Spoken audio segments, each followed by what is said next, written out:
Hey, it's Daniel here with Socratic Hobbits. In this episode, Kyle and I talk about um, New Year's resolutions, or rather, why we don't do them and what we do instead. Thanks for listening.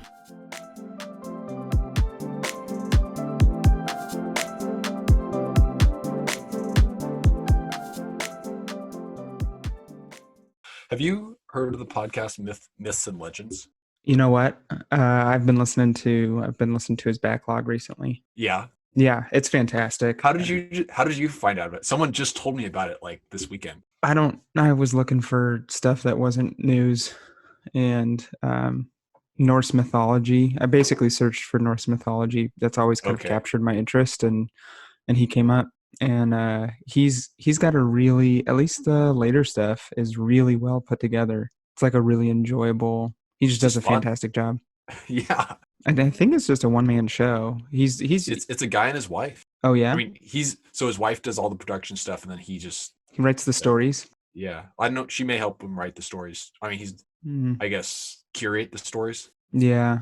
I was listening to another one recently as well, and it's like professional storytellers, like that's kind of their thing. And I'm just Oh, like, man, really? yeah, it's a guy who's doing jujitsu in Thailand, or at least he was at the point I was listening to the podcast, Hmm. and then What's his writing name? stories. And Just he seems professional like, story for his podcast. what's that? What's it called? Uh, I don't know. I got tired. Like he rewrites old mythology Okay. and tells this. I mean, and then tells the stories. I'm not 100% sure. So what it's called is, I must have deleted it. It was no, I think it's called House of Legends. Okay. Daniel Allison. He's a Irish guy, and then moved to Thailand as an expat. And Did we start the podcast yet? Or I are we mean, I'm still on like recording. the riffing? Okay. We're still just riffing. Okay, you and I, when we start, we're going to talk about. I don't even know if we said what we were going to talk about. We did, and I don't remember what it was. I don't remember either, so I'm thinking that it It's doesn't count. not in the. I haven't looked at the show notes, man, because we were It's just not in going the to go show over a notes. question. Do you want to talk New Year's resolutions? Yeah, actually, I do. I'd love to talk about that. Do you just want to pretend like we haven't been talking for the last half hour and say how's it going or something? Does that feel forced? Let's not force it. That feels really forced. How's it I mean, going, I mean, we Kyle? could No, no, no. I'm just messing. All maybe we right. better just. I mean, I Actually, can mean, you I just think say? Can you just let's pretend like I didn't say all that, and you just said you want to talk about New Year's resolutions, and then I can just cut from there, and we can move forward. yeah, sure. So you want to talk about New Year's resolutions? Yeah, absolutely. There's a couple reasons why, but if you want to start, you are more than welcome to. Did you make any New Year's resolutions? Have you ever? Yeah. Um, in a sort of roundabout way. Okay. So what I've done the last so I mentioned that we had some people over the other week, and part of the reason for that is the last this was Earl. This is the fourth time we've gotten together to do a quote unquote 5-year plan meeting. So the idea is With uh who? with my brother-in-law and his wife, and then a couple other friends of ours from Mm-hmm. the Presbyterian Church in Portland. Okay. So you make a 5-year plan together? We don't do it together. It's more of an accountability group. This is So fascinating. so we check in so at the start of the year we go over things that we'd like to accomplish or habits we'd like to develop for the year. Mm-hmm. And depending on the person, they may tie that into where they'd like to be in 5 years. And then the next year we all get back together and we say, this is how I did in this area, this is how I did in that area, and this is how I'm trending basically. And for example, this year was really exciting because last year my I don't think they'd mind me saying this, but last year my brother-in-law and sister-in-law were uh, they'd been married for a few years, hadn't had any kids. We're starting to wonder, are we going to adopt? Are we going to have kids? And they're going to have their first kid next month. Oh, that's exciting. So that was, and that's the other thing is we write down what we kind of say these are our top two or our top three, and then we try and remember to throughout the year pray for each other Mm. for those things. So one of the guys, he's So that's it. An answer to prayer. Yeah. So one of the guys, he's working on developing a freelance. I mean, he's doing some graphic design, but really it's more freelance not illustration, but Graphic kind of design. concept art business. Interesting.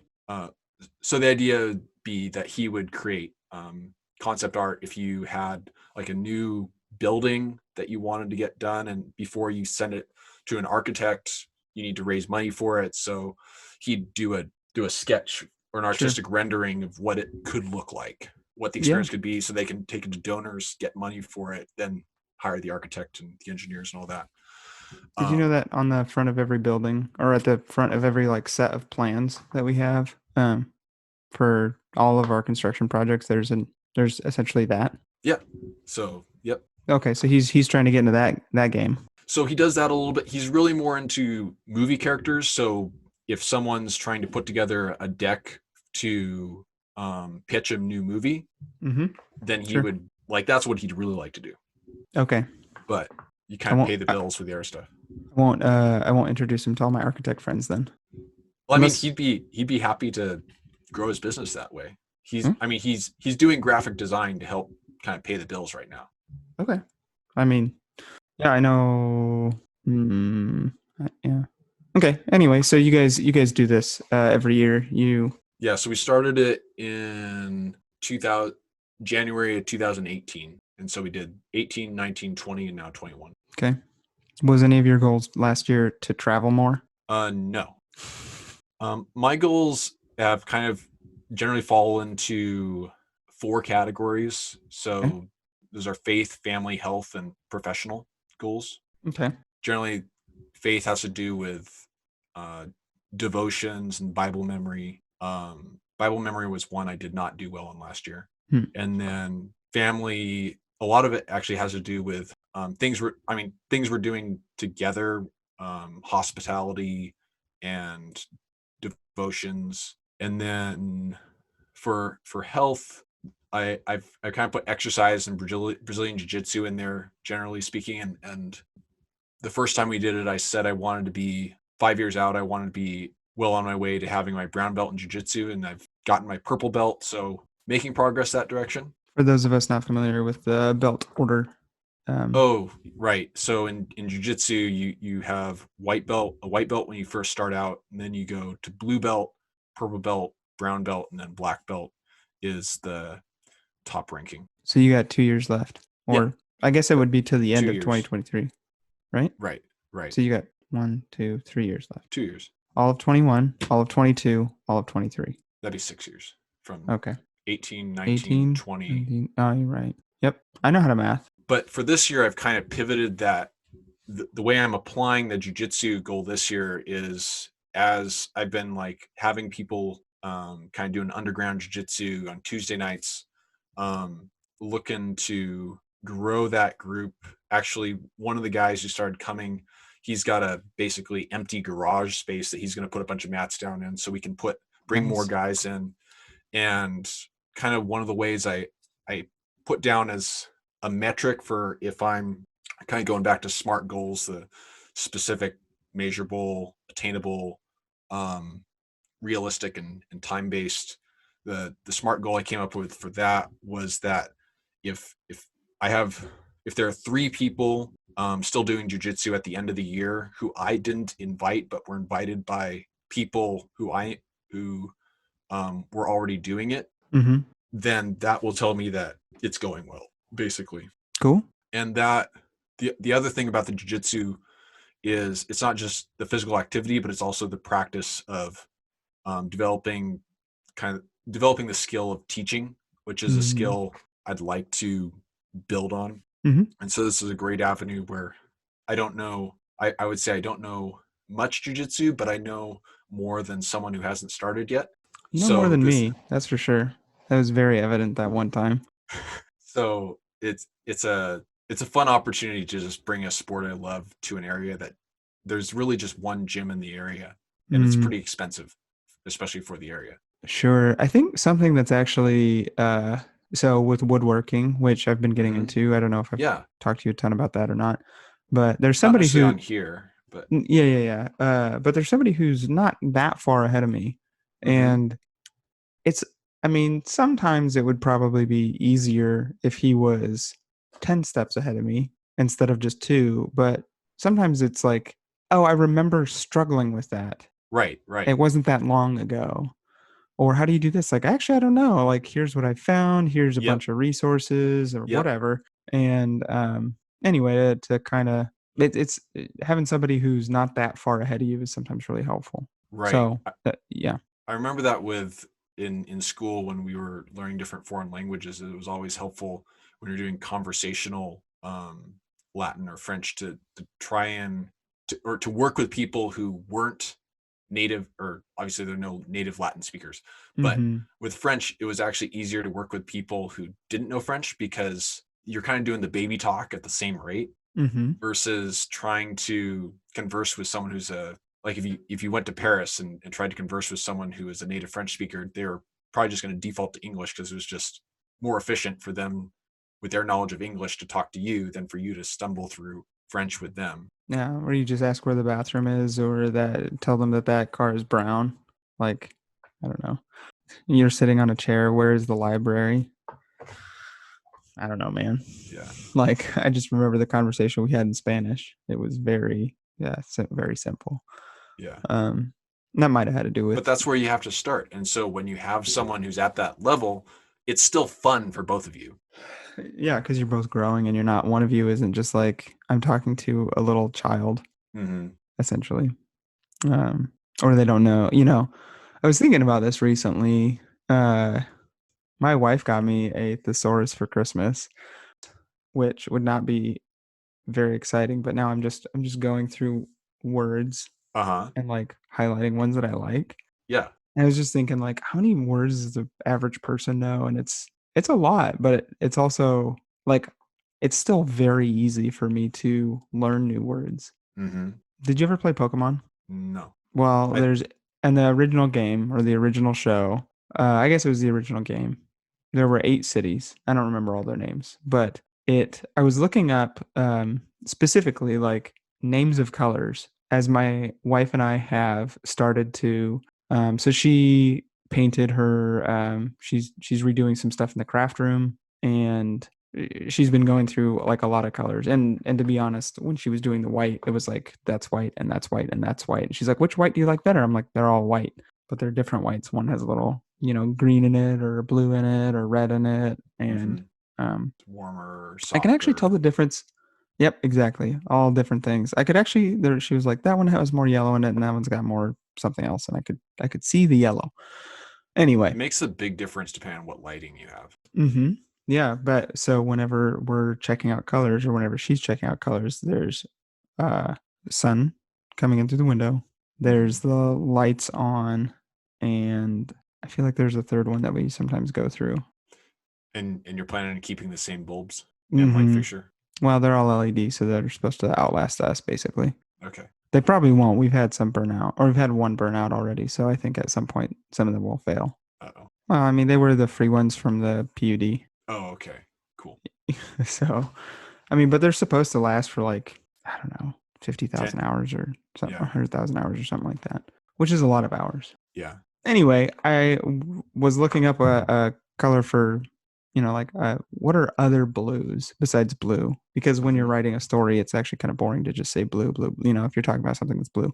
Vermilion. Vermilion, I believe, is a city. Cerulean is another city in Pokemon, and Okay. Indigo. And Indigo's blue, right? Is it kind of Purplish blue? blue. Blue, blue. It's Yeah. yeah. Yeah. Anyway, and it was like, oh, they did all of these cities as different colors, But synonyms. but synonyms. Well, but Right. they weren't all the same color. But Indigo, Mm-hmm. uh, Cerulean, and Vermilion were all. But I think Vermilion is like a green, isn't it? You may be right. Anyway, all that being said, it was just interesting to. There's like there's like specific kinds of words that I particularly like. I could grab it. I could grab the thesaurus at some point. And not that's not Uh-huh. fantastic listening, but it's just like interesting to see. Like I wonder why this grabs me in a certain way. Yeah. Yeah. I was Anyway, actually going to ask you if you knew, but it sounds like as you're describing this, you're describing a vast for a really large variety of words that you aren't really seeing a connection or Mm-mm. pattern between what makes you like this word and that word. You just know you like them. Yeah, That's well, the like, pattern. so another word that I don't know why I like, but I think is particularly interesting is rent as a synonym for ripped. Okay. And I don't know why. Like, I think it's so like rent into, or some variation of that is like, Well, that's interesting because you should really go, if you haven't done this already, you should go back through the etymology of the words and see where they originate. yeah, I know typically I like Anglo-Saxon words. That's what I was wondering. Um, Is rent sounds like it has more of an Old Norse name, mhm, which was also interesting considering what you had said when we were kind of talking before we started talking about New Year's resolutions about mhm. Norse mythology. Yeah, I have always kind of had something related to that area of the world. It started when I was very young. Uh huh. I don't know if it's because I was. And your wife. You know what? I never thought of that You'd actually. never thought of I that? was never like, I had kind of a thing for Scandinavia, and my wife just happens to be Scandinavian. Huh. That's hilarious. Yeah, but like from when I was at least in third grade, that was the first thing that I very clearly remember of like Uh huh. being interested in that. I might have to do with the coastlines. I might have to do with the cold. I do like the cold. Although this rain that we've been having does tend to get me down just a little bit. But this is more southern England rain than, Hmm. especially over in Vancouver. It's southern England rain, not Man, we Scotland rain or yeah, I mean, even man, we've more. had like probably, I mean, I can't think of a day over the last 3 weeks that we haven't had at least half an inch of rain. Whoa. See, It's except for today, it's been sunny most of the week over here. That sounds nice. It was sunny today. There are a lot of jobs. I'll tell I'll tell my wife. I'll say, hey, they had two weeks of sun over there, and Well, people. that would not be true. Nah. We also had about 6 inches of snow last week. I think she likes the snow better than she likes the rain. That's Well, for sure. she's from the She's from Scandinavian countries. Scandinavia. Not really, but um, yeah. Anyway, That's uh, really funny that you never thought about that. no, I just know. Yeah, I'm just telling you, man. Had other things to think Church, about. What's that? Yeah, yeah, church, yeah, yeah. No, I get it. all Any the most other? important things in your life.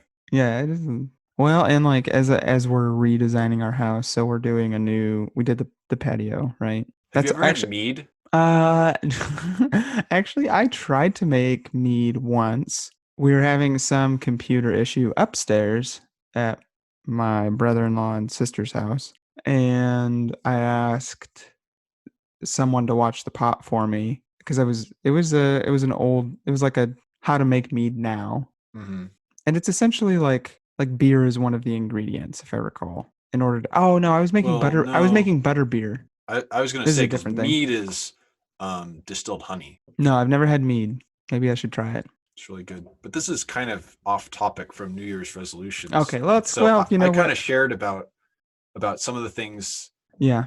I guess the process we've gone through with our group with a 5 year plan, and then also some of the things that Oh, I was I talking about words. That's how we got there. Sorry. yeah Okay, so yeah, I so pulled the up. process with your group of friends and family. Were you done with that thought? I apologize. I interrupted. Yeah. I was just saying we kind of went through my stuff, and I was about to say, how do you think about future plans and Sure. New Year's resolutions?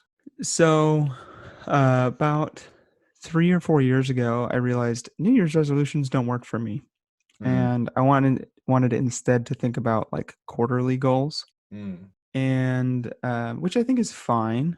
I think if you want to have, so there's kind of two ways to think about goals. I actually kind of disagree with the idea of SMART goals, or not disagree. I think that's pretty narrow-minded. I think that you can have mm, aspirations and outcomes. And if you're looking for a specific outcome, then a SMART goal is a good way to do that. If mm, But I think that aspirations are not bad. I want to be a better father. Um, Even though there's not a specific outcome there, you can kind of graft things into it. So instead of saying, I want to be a better mm, father, you're like, okay, well, what fits into that? And you can come up with habits, come up with outcomes even that fit into that.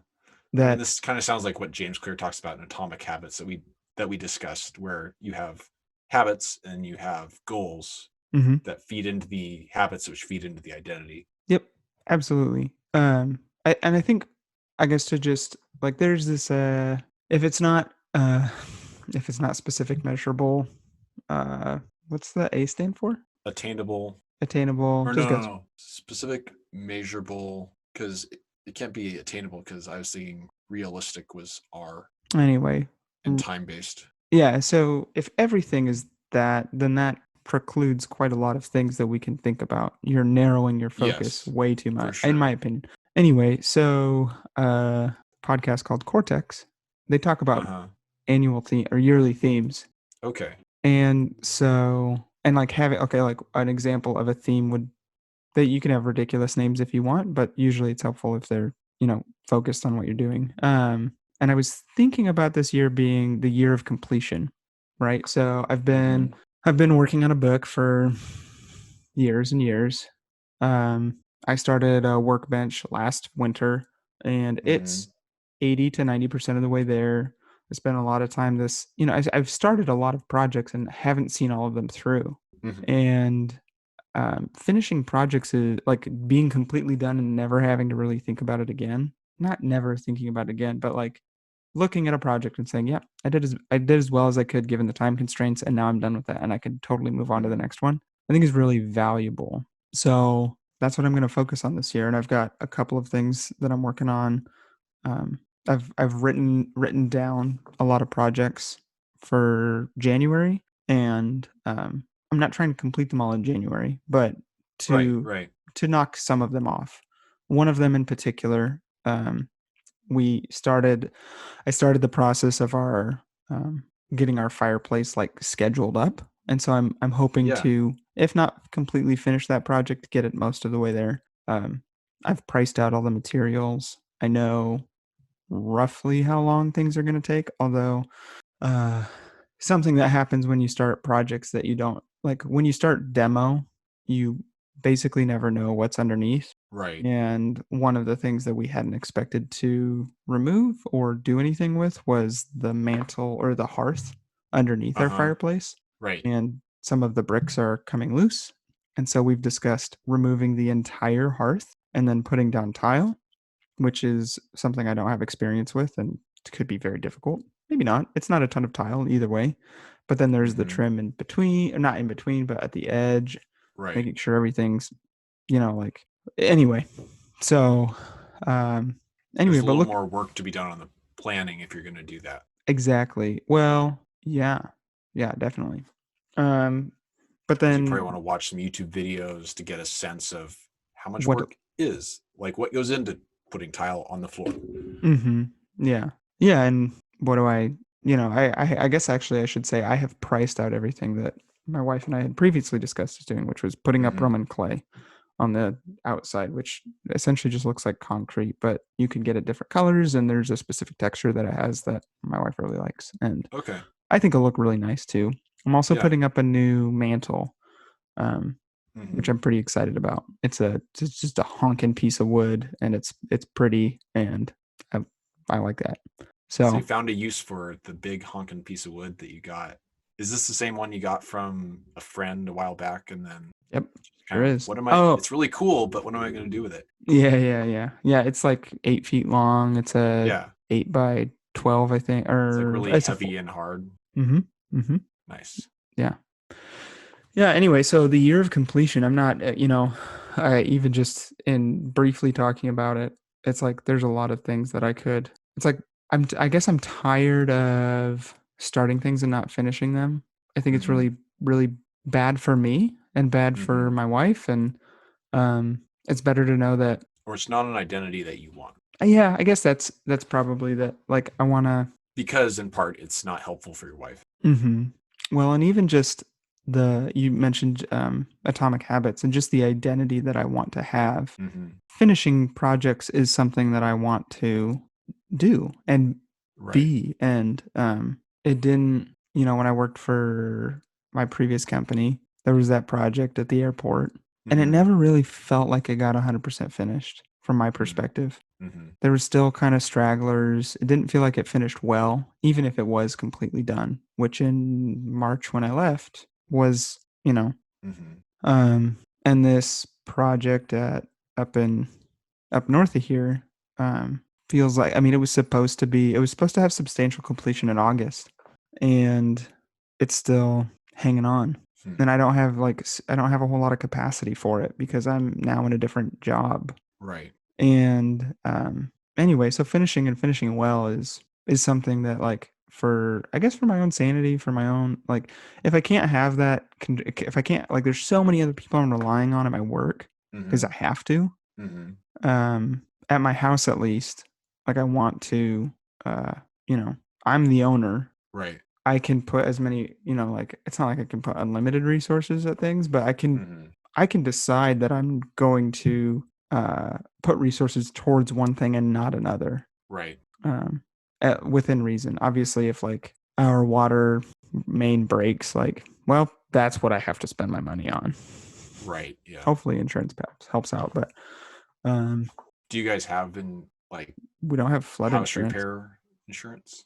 I mean, that would be considered. Yeah, I think our insurance would cover that. Oh, like your homeowner's policy, or do you have a separate policy Yeah, for? yeah, our homeowner's policy. If a water main broke, Okay. I guess, yeah, I was thinking of like their insurance policies you can get that'll cover the replacement of a hot water heater or something like that. no, we don't have stuff like that. But see, so if our hot water heater broke, I would just have to pay for that, Yeah. or we would That's have to pay for that's the that. same boat we're in. Yeah, I don't know of anybody who has that kind of insurance that I know of. It's yeah, it's becoming like at least prevalent enough that they mention it or realtors mention it during house buying processes, but I know I we don't were think. required to have appliance insurance for the first year. Oh, really? Yeah, and it was a crock because Based I, off your mortgage? I don't know, man. I've got no idea. I don't. Huh. It was included in our closing costs. Weird. But I called them a month after we moved in because Uh-huh. our HVAC system broke. I just had to pay Uh-huh. for it out of pocket, and they were like, "No, we can't help you." And I was like, Right. "What's the point of you?" And then a year after, or like a month, but until our insurance it was like you could extend it if you wanted. They called me and they were like, "Are you guys interested in re-upping?" And I'm like, I called you guys for one claim and you refused it. And they were like, "Oh, sorry," and hung up. Like, there was no, it was Back and very, forth. well, no back and forth. They just, like, hung up. It was, you guys are a scam. Yeah. Anyway, something else, based on the conversation that you and I had, I actually want to Yes. send you the spreadsheet that I made because Nice. I was going to ask you about it real seems too estate. good to be true. Yeah. Yeah. Well, first of all, I found houses or duplexes that you, like, in some of the areas that you were talking about Mm-hmm. for about that price, and then some more cheaper. Yep. And I just, like, I kept, like, inflating numbers, and the ROI was still really high. Yep. I'm just like, well, I mean, I could use this, and then why isn't everybody doing this? I think because it does require project management skill. The ROI is like 30 to 50% though. Well, as long as you have tenants in the house. That's with Or did as you put what was your vacancy rate for the it year? was 17%, so 11 months out of the year. So for a 2 unit place, I was Mm-hmm. assuming that there would be at least 2 months a year. So maybe that's too high. Maybe I So should plan. maybe try the numbers with a quarter a year, but still, I mean, if you're at 30%, if you've run the numbers and it's 30%, and then you put in the numbers for the replacement of stuff like appliances and that That sort of thing. assumes $200 a month of project costs. Mm-hmm.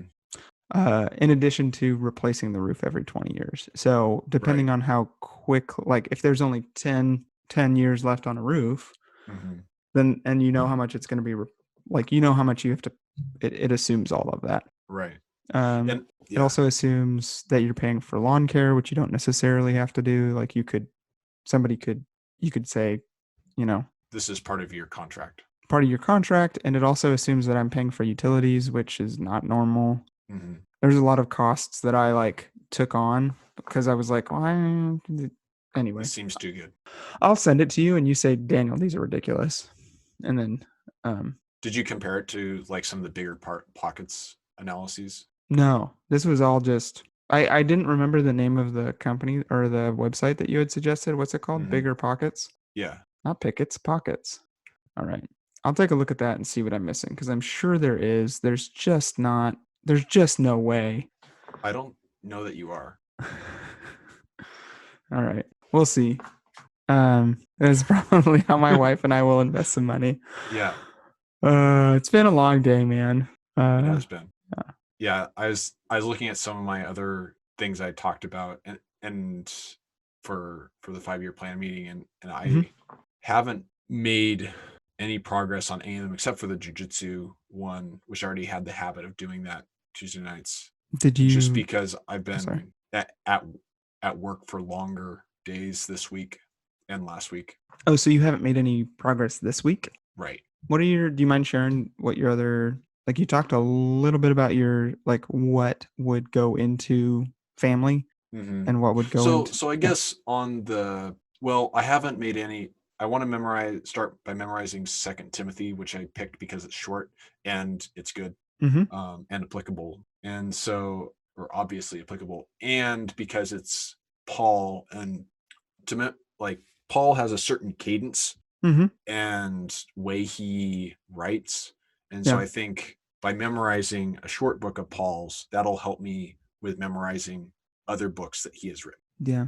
Are you using any tools? Like I said, I haven't even started on that Are you planning on using any tools? one. There was something one of the guys mentioned.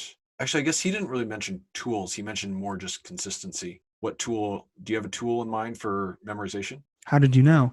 Um, so what I would recommend to start is Hmm. you can sit down in about probably 2 to 3 hours and memorize the entire book, Okay. right? But keeping it in your memory is a little more difficult. So you can use something called Anki, ANKI.com. Okay. You can get it on your computer. You Uh can huh. also pay for it on your iPhone. It's the most expensive, simplest app, but it uses something called spaced repetition, which you and I've talked about a little Uh bit. huh. Yep. And you can there's on your computer there's an add-on in order to create what's called Cloze, CLOZE. Okay. um, and what that does is I'm just gonna take notes on my thing. sure. um, Anki.com. That's all I needed. Thanks. yeah, uh, Close. and what C it L O does is Z E. you put in the entire book of Uh Second huh. Timothy, and then Okay. when you're reviewing your flashcards, what it does is it basically says like here's the line before, or here's the few words before, and Okay. here's the few words after, Uh huh. and you have to like the flashcard is Oh. what are the words in between, Uh huh. and then when you remember them, it then you review them again a few days later, and Or if then you don't remember them, does it like kind of fill in words from each side until you go like, no, oh, the word in the middle is that'd be pretty fancy. No, what it does is it says you failed, and then you have to do it again in that session until you get it okay. correct. And you're the Oh, only so one. it'll like flash it up on the screen and then take it away, and then or No, how you do have as you? long as you want. It's literally like think about an actual flashcard. It's what it Okay. is. But what it's doing is it's keeping track of how long you have already reviewed these different flashcards, Uh huh. and then spacing them out in such a Sweet. way. That actually Yes, sounds like a lot of fun. yeah, it's really helpful. But the app is very expensive. It's free on Android, because So you just it's get the Chrome extension basically, or the Chrome thing. no. It's free on your computer and on. Okay. The only way that the developer though makes money is on the iOS app. Because I was just thinking, like at breakfast, I can just pull up my laptop and while I'm eating breakfast, Mm-hmm. do it. Yeah, I mean to begin with, like as long as you put that time in on the very front end, Uh huh. it's going to be pretty short, 10 minutes, 5 minutes after that. Well, you copy paste. No, but the actual memorization, because you have to actually memorize it ahead of time. Oh, beef. Oh, you have to memorize the whole book ahead of time, and Which then you can. I mean, for something that small, you this probably can app do. is this app is to Keep it in keep it your in your memory. memory. Got it. I see. So a lot of people use it for studying like anatomy and physiology, or Right. like there's a lot of different things that you can use it for. And on their website, there's a lot of different like you can download different packs of things, but part of the actual memorization process for things that are not like passages, Uh huh. part of the memorization process usually is writing the card yourself. Right. Yeah. And you can also, like with the app or with the Windows, like on the website, you can Mhm. also have actually on Windows there's a web app, and then there's also one that you can download. Both are free, but you can also have images. You can have a number of different things, and they talk about how to like the best way to do that. Back to your goals though. So that's Mhm. one of your goals is to memorize Second Timothy. Are there Right. is there any other goals that you have? Yeah. Too many. Um, Top one or two or whatever you want to talk about? so what I said for my top goals was memorizing Second Timothy, having, did I make that? Yeah. So keeping or growing the jujitsu gym of sorts. And then the other one is completing a programming project, a personal programming project. Is it secret? Well, one of them sort of is now Secret that from me or from our audience of from James? well, I guess yeah.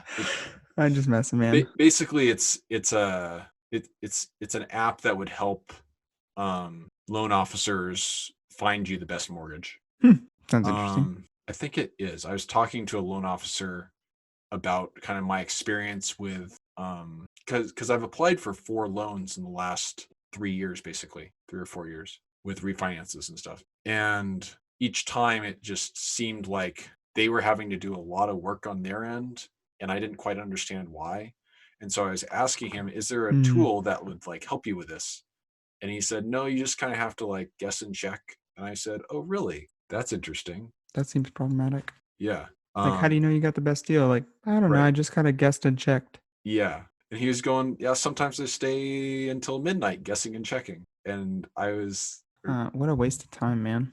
right. And so there's that. And then um, the things I was thinking about before that were uh, a system with a Raspberry Pi that would basically act as sort of a thermostat for the house, and it would just take down the temperature at different places in the house. And the reason I chose that one is because temperature is a relatively simple sensor to program for, but it could lead to some interesting things with transmitting the data over a network to a computer. Mm-hmm. And then also it'd give us information about like what rooms we were losing the most heat out of.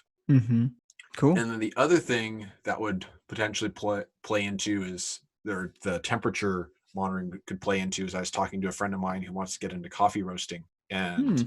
I thought it would be a really fun project. And I don't think I'll get to this year given everything I have on my plate. But down the line, it'd be fun to help him build an automated coffee roaster that would Do a good job.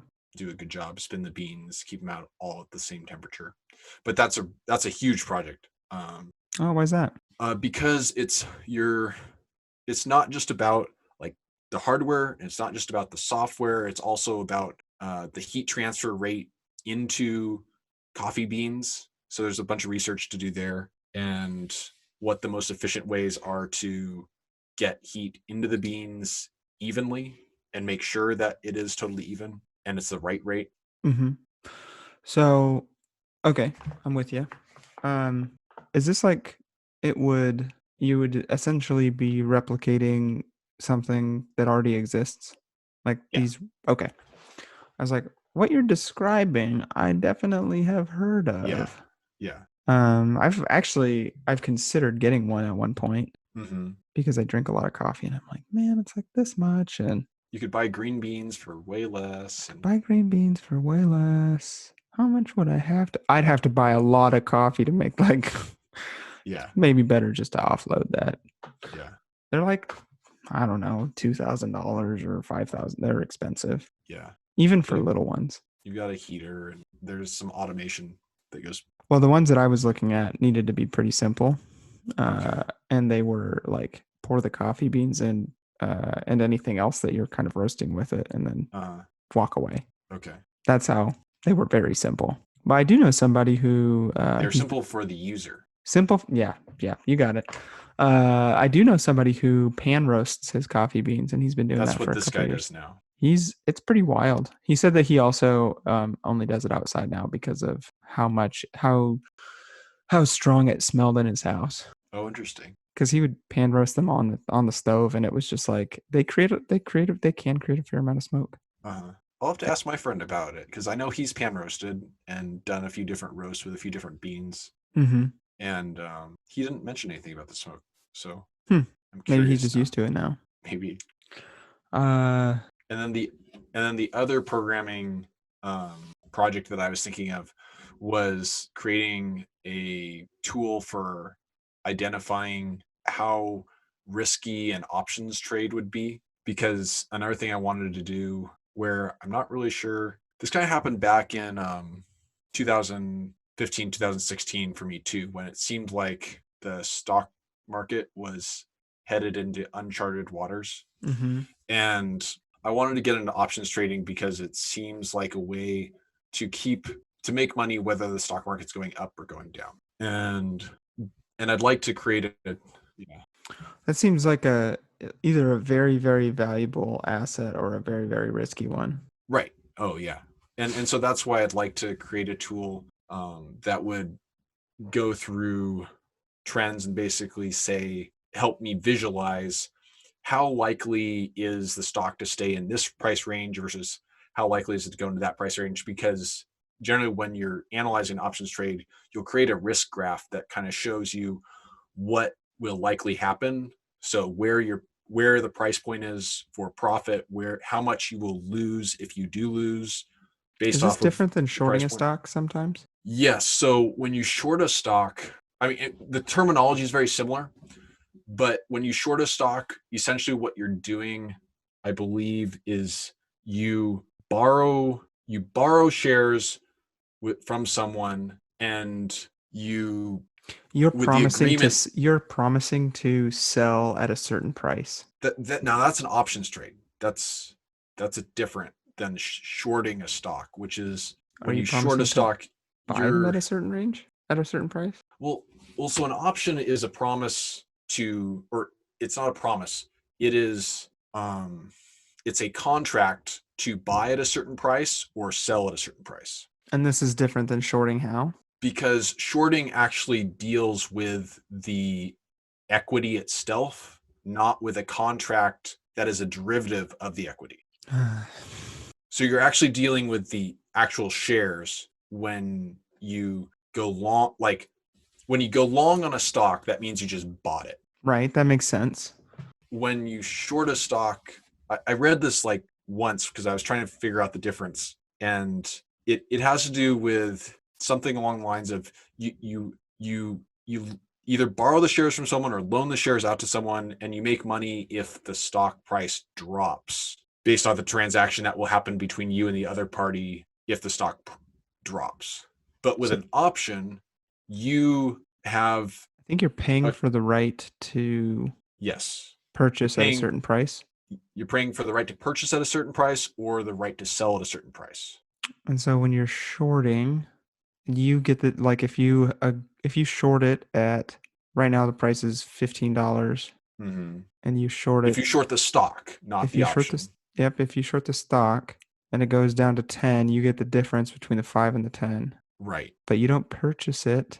Right. You're agreeing to buy at, shoot. I'll have to look it up. It's not Yeah.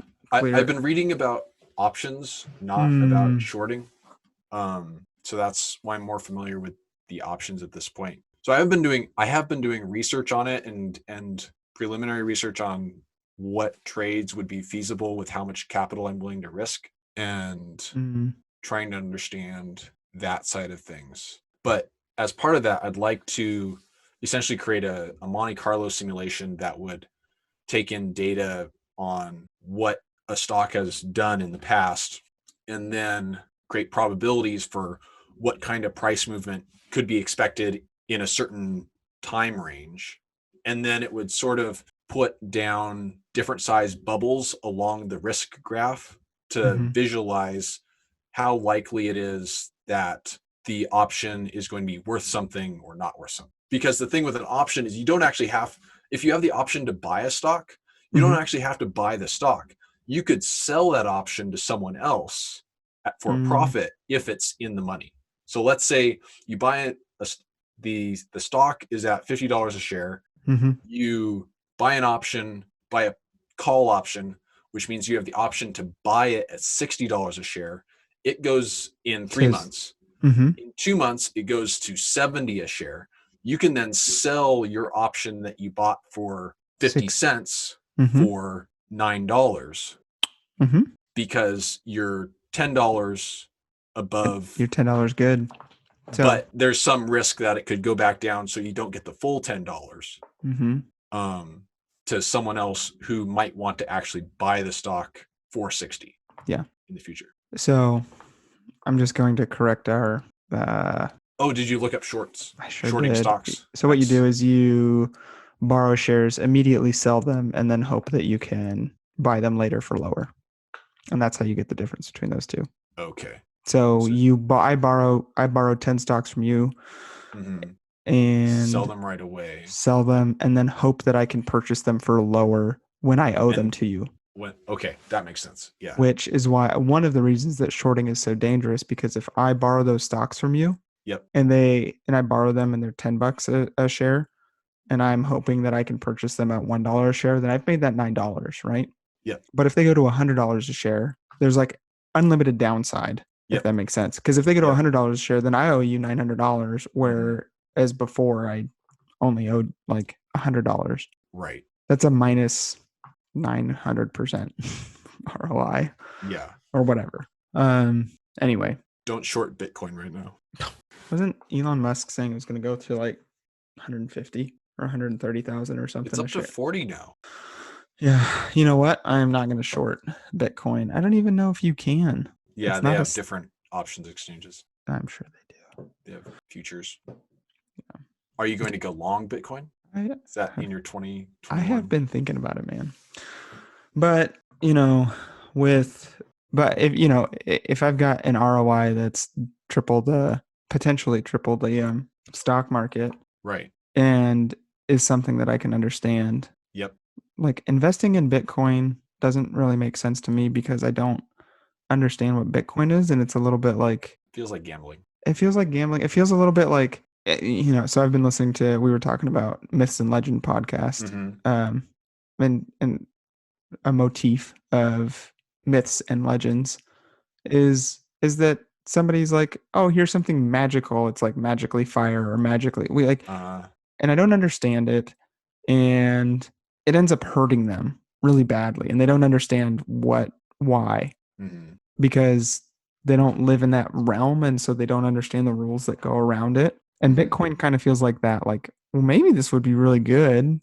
I know somebody who bought a house with the money they made from Bitcoin, but also like I feel like it's just kind of make believe, and so like I don't even understand how I would spend it without converting it back to cash. Right. Like with money. Or to another crypto. What's that? Or to another cryptocurrency. Or to another crypto. I don't even know how I would do that. The only way that I know how to purchase Bitcoin is through the Square Cash app. And I don't know why, like, I don't know where that goes. I don't understand anything about, I don't have a crypto, like I don't have a wallet. Well, you have a shared wallet on Square Cash. Yeah, sure. But also I've read about, you can have a crypto wallet. Yeah, you can transfer the crypto transfer Bitcoin from the Cash app. They'll give you an identifier that'll enable you to transfer it to like a personal wallet, which could be something that you could transfer to your computer and then put it on a flash drive and put that flash drive in storage somewhere. Or forget about it and lose it. And there's $100 like a lot that of I'm people never have done. have they? Yeah. That's silly. I knew a guy in college who, when it went up to 5,000 or 6,000 at the time, he was going, oh man, like someone just gave me a couple Bitcoin back when it was $2, and I put it on a flash drive, and now I don't even know where it is. So now that flash drive is worth 80 grand. Oh, jeez. It's just on a flash drive somewhere. That's crazy. What an interesting idea. I'm gonna write it down. This is actually something I got for Christmas. So you Oh, can't nice. you can't really tell because it just looks like a regular wallet, but Oh, I thought it was actually a journal. I mean, no. it sort of is, but Yeah, so I've got these little notebooks that I was tired of carrying around my big fat journal with me Mhm. all the time, and Yeah. often I didn't, and so I've got this little notebook that I carry Oh, around that's me. brilliant to have a wallet that works as a Yeah, notebook. I was having a hard time finding them, like just a wallet that Mhm. also would hold a note, this notebook is Yeah. 3x5. Okay. It's a passport holder Oh, because the notebook is really yeah. close to that size. Yeah. Can you put an affiliate link to that on here? We don't have affiliate, no, but I'll put a link up, maybe. Anyway, yeah, Well, that's cool that when you ran the numbers, the that it seemed real like it would estate be looks good. profitable. Yeah. Yeah, I was thinking about sending it to you. I was thinking about sending it to someone else I talked to money a lot about, and then maybe my father-in-law, because Yeah. he is older and wiser and has Mhm. started and then I've got his business partner. They built a couple of spec homes together, Okay. so I think they at least have an idea. What contractors might cost and Yeah, what contractors might cost, and and maybe instead of the amount of money that I was thinking, like just to purchase the house, maybe it would be like double that because you're gonna need to do some projects that would cost some money. right away. And my wife was like, "Well, can we buy it somewhere we would like to go?" I'm like, That was my wife's reaction. Actually, no, that wasn't her reaction. That was my thought. Is like try and think of a place that we would actually want to go and visit, so that well, I think I was telling you when we were talking on the phone, it'd be kind of cool to be able to go talk, do some work in like on Monday of a week long vacation. mhm. Monday morning, go talk to the realtor, go talk to the property management firm, and then the rest of the time you're just Hanging out. yeah doing Y- stuff in the area that you like. Sure. Yeah. The other piece is like I mean, let's just say average cost of a contractor is like $100 an hour. Mm-hmm. So if you go and spend a week, like if you had 10 of these places, Mm-hmm. you could stay somewhere for a month near there and do a lot of work, or not even a month, maybe 2 weeks. But is that, I guess that seems counter to the point though. Like the point is that you're bringing in enough that you don't need to do the work yourself, that your time is more valuable than the $100 an hour you'd be saving. It is and it's not. I mean, if you're not working because you have 10 of these places and pulling in $7,000 to $8,000 a month between Right. all of them, Right. then it's like, well, if you want to, you can.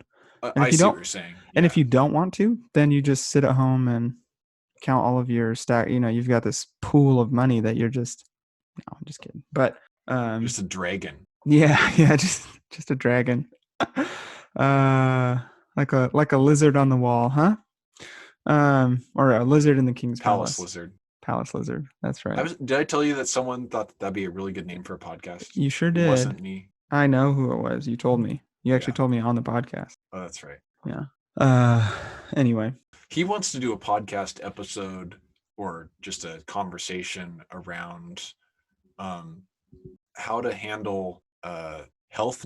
Like Isaac wants to come on. Yeah. How to handle health data, especially when anecdotal stories seem to contradict statistical data or Let's have him on next statistical time. results from data. Let's clarify that question a little bit. We can end pretty quick here, but I would be welcome to have our first real guest. That would be. Could we have two guests? Who'd be the other person? Another friend of ours who's a nursing student who we've been having this conversation over a text thread. Give me a call. Or Okay. I want to talk to. I know Isaac. I don't know this other guy. He was at my bachelor party. I don't know. It's a long time ago, man. You've been married like 10 years. I've been married like almost 4 years. I shouldn't have said numbers. Anyway, you've got like a brood. A kid a year. Anyway, well, it's been a pleasure. It always is. Yeah. Hey guys, it's me, Daniel, again. Thanks for listening. We really appreciate it. If you enjoyed this episode, buy your spouse some flowers apologizing for not remembering the anniversary of when you first watched Monty Python and the Holy Grail. I'm so sorry, dear.